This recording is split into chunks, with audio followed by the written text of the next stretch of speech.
Hi, thanks for joining us again for our episode number 17, where we're going to be talking about the different challenges, clothing challenges that Fibershed affiliates are doing around the country and around the world.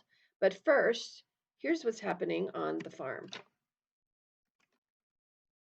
So I am recording this 10 days before Christmas, and we just had a very big ice storm, and it was miserably cold yesterday.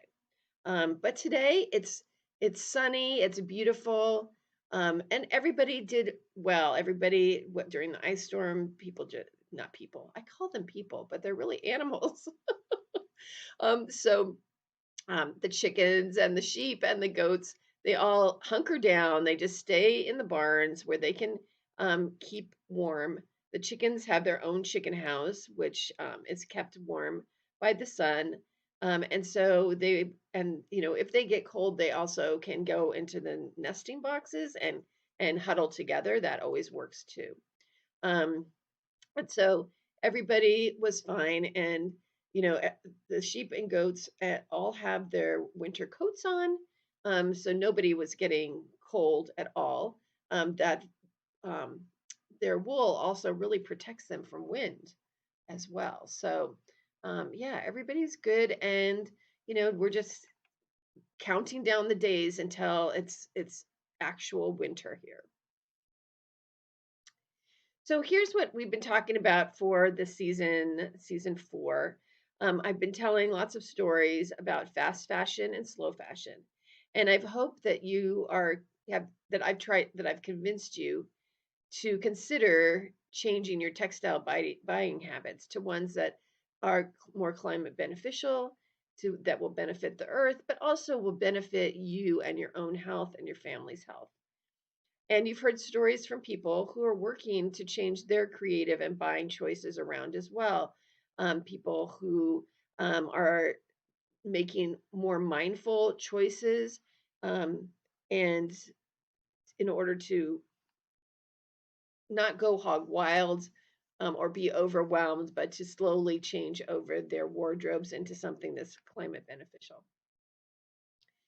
So this all started for me by reading Fibershed, and I've talked about this a number of times this season.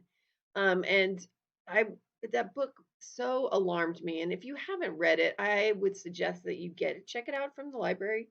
Um, Read it. It really just opened my eyes. Some of it I already knew, especially because I'm a dyer.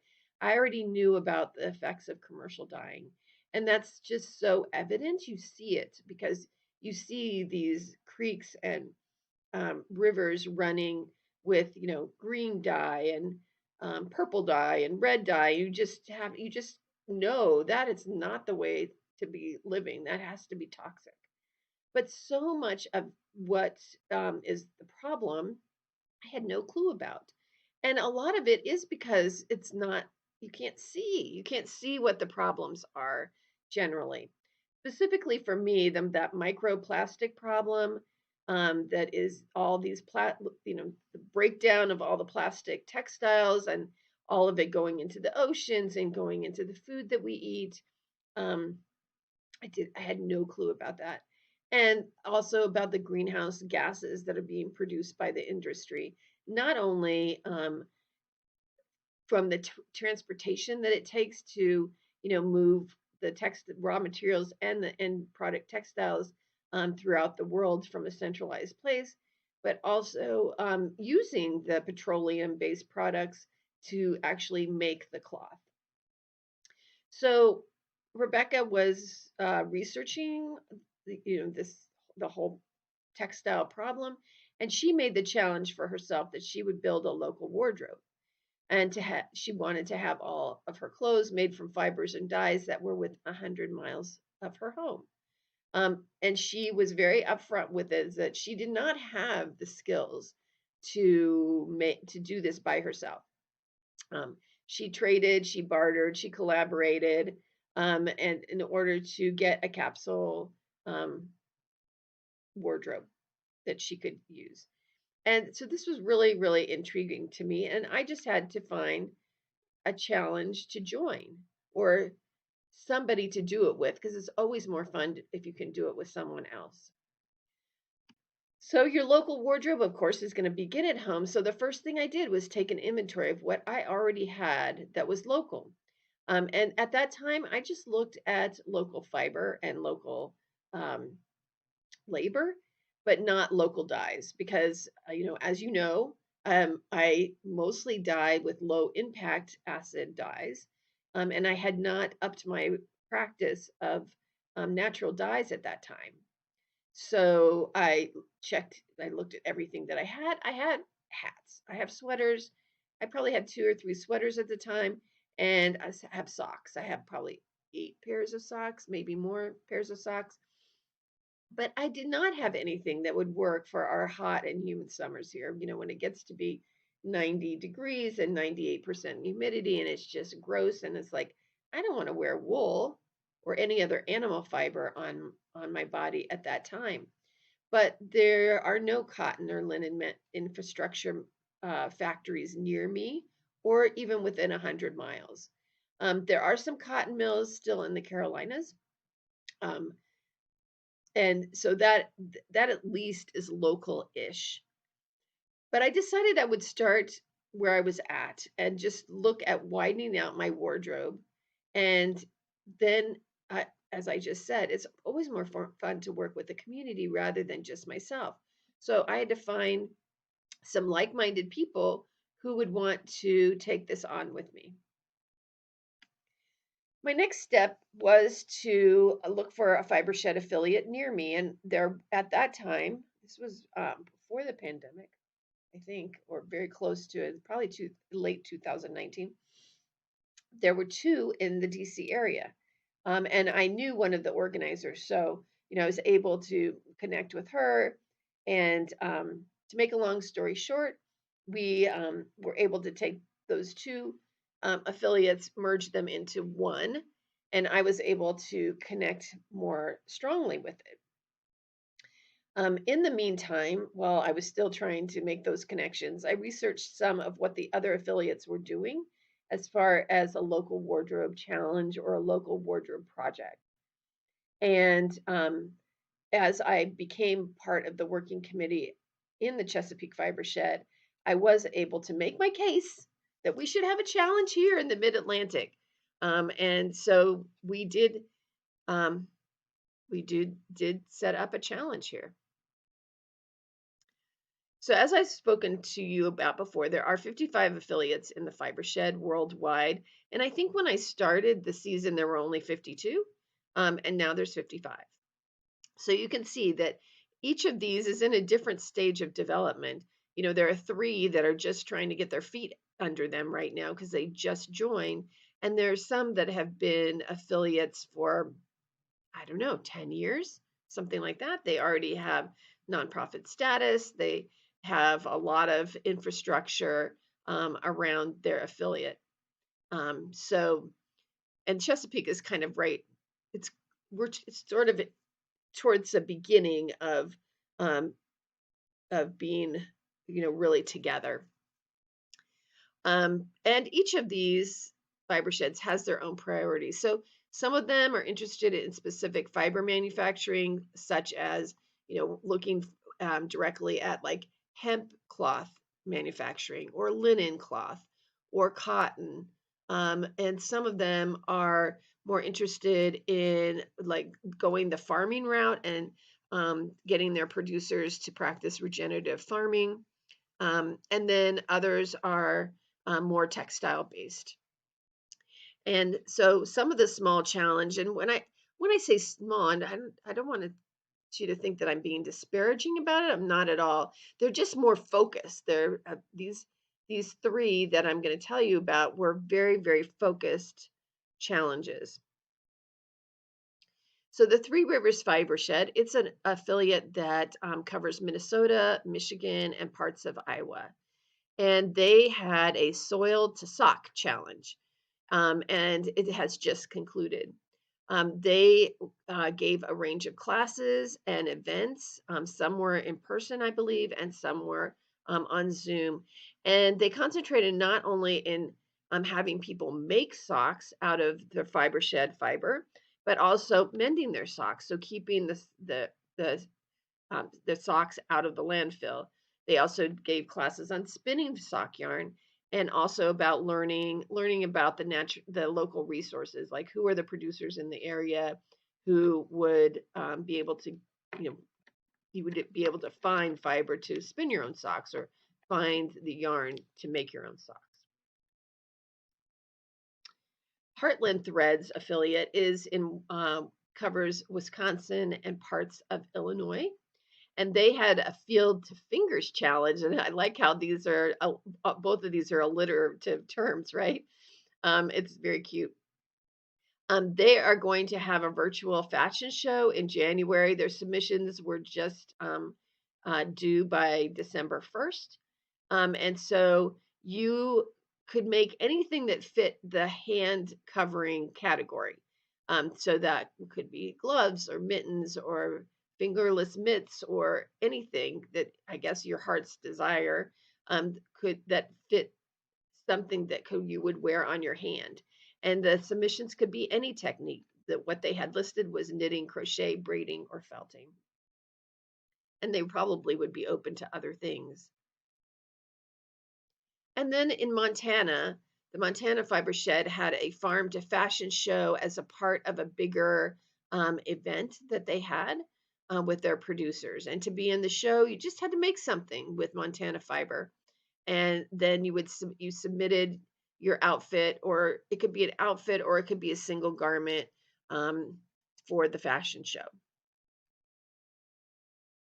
Now, some challenges are larger. They encompass more ideas within them, and there were definitely differences in the level of support. And by that I mean the um, how many meetings that there would be, or how much, what other kinds of resources were available to the participants.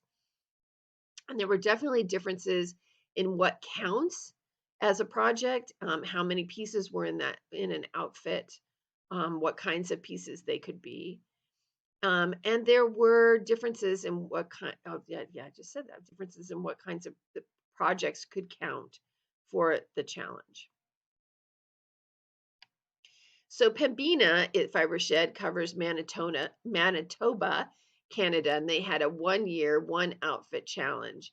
To be included, you needed to work with a team to produce an outfit, and the outfit was defined as 3 pieces. So garments with accessories and or adornments were considered an outfit. They had bi-monthly meetings to learn and share from each other. And you can, any of these that I'm mentioning, you can go to the fibershed.org website, click on the affiliates, and then you can go to each affiliate's website and see pictures of their the outfits and the projects. They're really, really inspiring. Rust Belt, they cover Chicago and in that area. Their challenge was also called 1-year, one outfit, and you had to make an outfit. So the outfit was defined as 3 distinct garments or accessories. This one did not determine you needed to be in a team. I think you probably could be in a team, or you could do it individually. And they had regular meetups to also share projects and share resources. They have just completed their 2nd year of this project, which they called cohorts. So, and I'm thinking that they would be doing a 3rd year, but I'm not sure. If you're in the Rust Belt's area, you could reach out to them and find out if they're doing another one. And finally, we have the Chesapeake Fibershed. We structured our challenge pretty differently than the others. Our value was to really be inclusive. We wanted to have as many people as possible join. So we wanted to make the parameters large, and include thinking outside the box that maybe I wouldn't have, but somebody else would. So what we called ours was sustainable cloth from farm to closet. That's not true. It was called sustainable cloth from farm to home and closet. So what we were envisioning is, lots of people are interested in making wearables, sure, but there are some people that aren't. And we wanted to include those people as well. Maybe they were interested in making home textiles. We ended up having people that made rugs, people who made quilts, people who made pillows. So lots of different kinds of things were included, and we also wanted to make the bar kind of low. So again, that we would get the most people involved. So you had to make at least one object, and the object needed to be mostly from our fiber shed. So there were three streams of participation. The first one was embracing. So in that one, it's all local fiber, 100% local fiber, 100% local dye, 100% local labor. There are some exceptions based on infrastructure that we have as to things that can be included that aren't totally local. They may be local-ish. The second one was re-envisioning. And so that one was aimed at recycling items so that they're kept out of the landfill. And again, we wanted to include as many climate beneficial ideas as possible with this challenge. The last stream was called borrowing, and it was mostly local fiber, so it needed to be 50% local fiber. So mostly local fiber, mostly local dye, and of course the labor would be what you were doing yourself. And this stream really acknowledges that we don't have infrastructure to do it all, and but we can get close, and we wanted to celebrate that. In our first year, which we just did conclude, we had 27 projects, and we had monthly meetups that were via Zoom, and we had 2 in-person gatherings as the world opened up after the pandemic. And we're starting our next year right now. So if you are in our fiber shed, you can sign up if you're interested by going to the Chesapeake Fibershed website, clicking on the link on the sustainable cloth page, and I'll put the link in the show notes so that it's easy for you to find. To be part of a challenge, you need to live within our fiber shed, but you can join as an individual. You can join as a team. We had 2 teams this time. We had a team of 16 that made a beautiful woven cape from fleeces all the way to fabric, and then the sewing of the cape. And we had another team of young women who planted an indigo garden, and then they did projects and used the indigo from their garden to dye all of the projects. So that was really cool. So here's my call to action. What will you do? If you're intrigued or inspired, and I hope you are, go sign up to be part of a challenge. Again, if you are local, you can do that through the Chesapeake Fibershed. If not, you can, like I said, go to the fibershed.org website, go for the affiliates, and look for the affiliate where you live and see if they have a textile challenge. If they don't, well, reach out to the organizers and volunteer to start the challenge for them or with them. These are all volunteer organizations, and so if you are inspired to do something, I'm sure that they would probably welcome you with open arms. You could also consider doing a challenge like this within your college community or within your making community without the backing of a Fibershed affiliate. If you're just, you have a few friends that do crafternoon, or, you do knit night or something like that, you can for sure, consider doing a challenge like that just within your own little community. If you need support or have questions about getting a challenge started, of course, drop me an email because I'd be happy to help. I can tell you some of the things that we did, some of the pitfalls that we had, and obviously the successes. It was really a great project in the end. So until next time, I'm going to be taking a couple of months off to regroup and reset in December and January. But until then, happy making with local fiber, local yarn, and local labor.